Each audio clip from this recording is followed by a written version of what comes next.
भोलेनाथ कहा जाता है ना, भोलेनाथ सर्वत्र इसीलिए क्योंकि भोले भाले हैं, इसीलिए वो सर्वत्र है, सब जगह भोले भाले। ऐसे ही जब आप भोले भाले बन जाते हो, आप भी सर्वत्र के साथ जुड़ करके सर्वत्र में समाहित हो जाते हो, सर्वत्र आप में समाहित हो जाता है। ऐसे तो सर्वत्र में समाहित होने के लिए कुछ नहीं करना पड़ता है, पता है आपको? सर्वत्र में कुछ समाने के लिए कुछ भी नहीं करना पड़ता है। अपना अहंकार, अपना मोह, जो विकार हैं कलयुग के, सिर्फ उनसे मुंह पलटने की देरी है, आंखें बदलने की देरी है। केवल गेस्टाल्ट परिवर्तित हो जाए आपका, आपकी दृष्टि परिवर्तित हो जाए, इतनी बात है बस, केवल, जिसे समर्पण कहते हैं। सब कुछ आप में समा जाता है, पूरी सृष्टि समा जाती है आप में,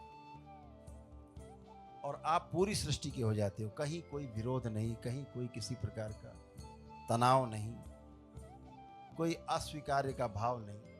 हर जगह जब स्वीकार्यता आ जाती है, वही समर्पण का भाव आ जाता है। समर्पण वस्तु के रूप में देखा जाए तो कोई क्रिया नहीं है।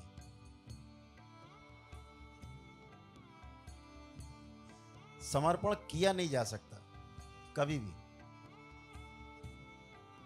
समर्पण करने का अभिनय कर सकते हैं आप, लेकिन समर्पण कोई क्रिया नहीं है, समर्पण किया नहीं जाता, समर्पण गुरु के समक्ष हो जाता है।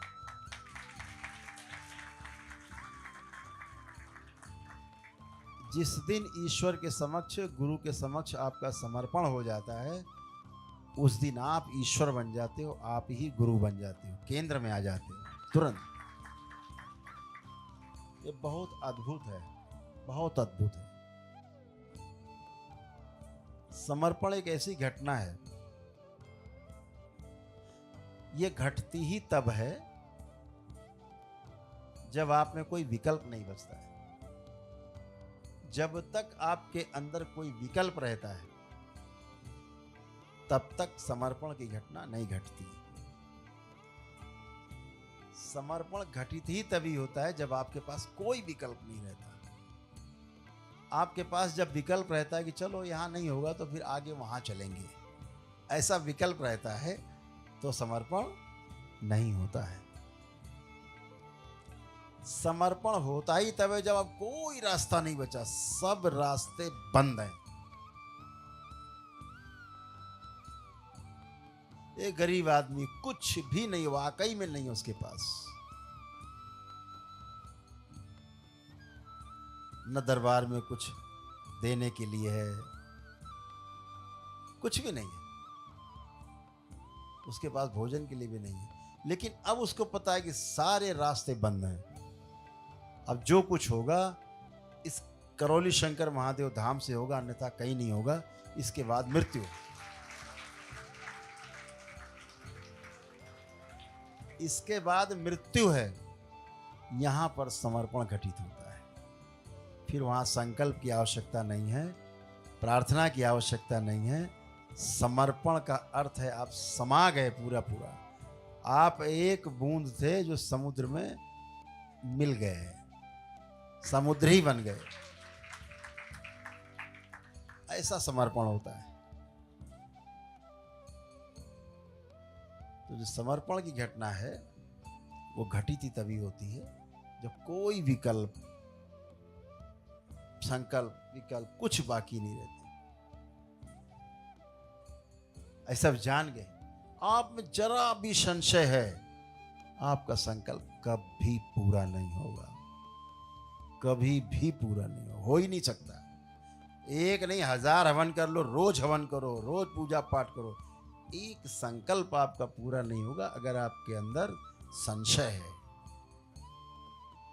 वो संशय रूपी जहर आपको नष्ट कर देगा, आपकी हर पूजा पाठ को आपसे डिस्कनेक्ट कर देगा, निगेटिविटी ले जाएगी उसको, आपके अंदर संशय आया, आपका पुण्य निगेटिविटी ले गई। ध्यान रखिए, इस बात को बहुत प्रेम से समझना है। कैसे आपका पुण्य लोग खा जाते हैं, कैसे खा जाते थे। अब दरबार के प्रति आपके अंदर समर्पण है, बाबा माँ के प्रति हृदय में बहुत बड़ा स्थान है। लगता है बाबा माँ के अलावा कुछ है ही नहीं धरती दुनिया में, बाबा माँ नहीं तो कुछ नहीं, ऐसा भाव है। ऐसा बाबा माँ छूट गए तो क्या होगा, ऐसा एक भाव पकड़ के बैठे हुए, ये संकल्प को पूरा करता है।